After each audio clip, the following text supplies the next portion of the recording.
2019 has seen the release of some awesome JRPGs, and we got even more JRPGs releasing for the rest of the year. Now the following list doesn't have every single JRPG releasing fairly soon or for the rest of the year, but these are games that I think a lot of you should know about. So let's not drag out this intro any longer than it needs to be. Here we go with JRPGs you'll be able to play fairly soon in 2019. Let's go.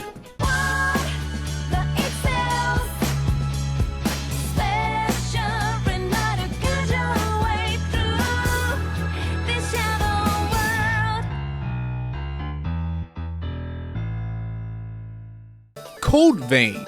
Code Vein is a JRPG that was supposed to be released in September of last year. It seemingly had a firm release date set along with limited editions ready to be shipped out. But for whatever reason, be it September of 2018 being stacked with games releasing or just getting feedback that the game wasn't up to par, in any case the game is releasing this year in September. This was surprising to me as I have personally never seen a game that was just literally weeks away from release get delayed a full force year. I mean, I'm sure it has happened before with other games in the past, but this is the first time I'm seeing it, so don't at me about this. To be honest, I'm not a Dark Souls fan, but this game's look, yes, I am pretty petty like that, seems to click with me. Looking similar to the God Eater games, along with having the Souls style combat. It's interesting to note that I played the private beta that came out some time ago, and it was just fine. I really didn't have too much complaints about it, and I'm hearing that since that beta, the game has been approved upon to make the combat even better. Actually, if you want to know more about Code Vein before its release and after, there's a YouTuber called Jammer that's been covering everything about this game from top to bottom. So if you are curious to find out more about Code Vein, his channel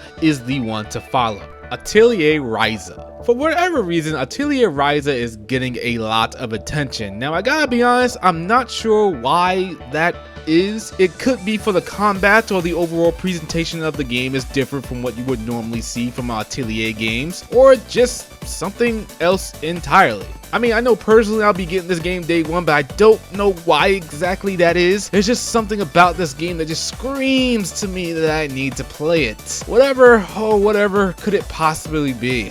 I just don't know. Anyway, this will be the third Atelier game releasing this year, and it seems like it's going to be the best one by a wide margin. I'll be getting this game the day that it comes out, and I think I'll be getting it on the Switch, as it will be easier for me to play it on that. But I'll probably end up getting it on Steam on PC, so yeah. Dragon Quest XI Definitive Edition. Dragon Quest XI is releasing again, and this time on the Nintendo Switch, and I only say that just in case people want to act like it didn't already release on PS4 and PC last year. You'd be surprised by the type of fan that would act like that. But this time it's going to be on the Switch with a plethora of new features ranging from new character quests, having a restored soundtrack, to making battles faster, and a crap ton of quality of life improvements like changing outfits for a character won't impact their stats. You don't know how much of a godsend that is for me personally. Properly called the Definitive Edition, this is the version you should be picking up if you are experiencing Dragon Quest XI for the first time. I played Dragon Quest XI on PC and enjoyed it immensely, but this is more than likely going to be a double dip from me solely for the 2D mode alone. I was originally going to buy the game anyway on 3DS for the 2D feature, but the 3DS version of Dragon Quest XI never made it outside Japan, so I really am looking forward to playing this one when it releases later on in the year. Final Fantasy VIII Remastered. Surprisingly, Final Fantasy VIII is getting a remaster, and while I personally don't think this is a real priority for me to buy it day one, as I can't see myself completing the game anytime soon, low-key I might just buy it just to have it. Final Fantasy VIII is one of my favorite Final Fantasy games. A lot of people used to really hate this one, or still do for whatever reason, but I was never on that train. Final Fantasy VIII has always held a special place in my JRPG heart, and it's great to see that it's getting a full-blown remaster with updated character models and environments. As with mostly all the Final Fantasies that have been releasing on modern platforms, this one will have what I like to call walk in the park features to make the game easy to play and just flow past everything to the end, like obtaining all the items and maxing out magic. And this is pretty much for people who just want to experience the story and skip the grind. And to those people, I say, you go ahead and you do you, fam. You do you.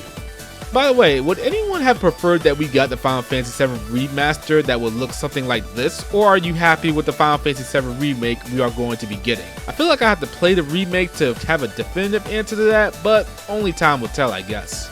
Conception Plus. Conception Plus is a remaster of a 2012 JRPG released on PSP, and it is the first in the Conception series. It's pretty much a game about working, and I put working in quotes there, with the game's female characters known as the Star Maidens to make Star Children to combat a world-threatening event, while traversing through labyrinth-style dungeons. And this game is very anime and in the realm of your typical harem anime. However, the gameplay will probably be fun enough, customizing and leveling up the Star Children you created to take on the game's battles, and you can control the stats and class types of your Star Children, allowing you to add a bit of personal flair to your options. I played the second Conception game on the Vita, as the first Conception game, this game, when it was released on PSP, never made it outside of Japan until now, and I remember it thinking Conception 2 was pretty good. I wasn't expecting much, and honestly, while it was your typical Academy harem anime in terms of setting, pretty much like the ones that you'll see on screen right now, it was entertaining to play. So much so that I made a review of Conception 2 and gave it a reasonable score at the time. I'm not sure if I'll be picking this one up personally, but if it's anything like the second game, which I guess why shouldn't it be, it should be a fun game to play. Monster Hunter World Iceborne. A massive expansion to the hit Monster Hunter World that graced us with its presence back in 2018, it's really no surprise given how well Monster Hunter World did back when it launched, a substantial new update would be coming. Iceborne looks to do the same and then some, adding a bunch of new monsters, quests, weapons, and armors to sink your teeth into, in addition to the all-new story that takes place after the main game, along with new gameplay features that will change things up a bit to keep new and veteran players entertained for the long haul. I myself have never got a chance to really dig deep into Monster Hunter World much, and honestly this expansion seems great for anyone even remotely interested, but I'm gonna leave this one alone for now personally, as Monster Hunter games have never been a real priority for me. But for you, this game and its expansion could be the push you need to get you started on your Monster Hunter World adventure.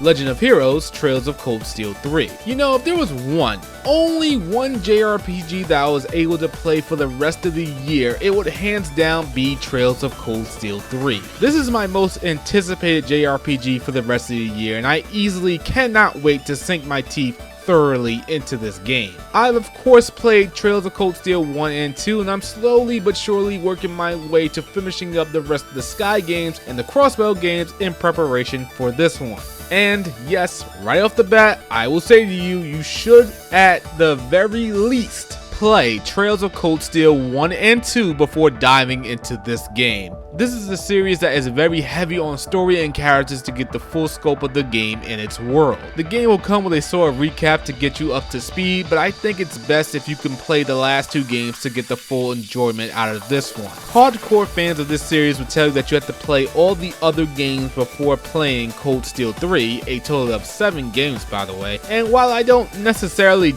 disagree with that, I would say personally that it's not absolutely necessary to play anything but Cold Steel 1 and 2. In my opinion, asking anyone to play 7 games to understand the latest entry in the series is a bit much, and it might turn people off who are trying to get into the Legend of Hero games for the first time. So I think recommending someone to play 2 games is a bit better. One way or the other, if you choose to play Cold Steel 3, you are in for a game that has a charming set of characters, great turn-based combat, a fascinating world to explore, along with one of the best overarching stories in a JRPG. For those of us that have spent time with this series for a long time, I know we are in for one hell of a ride.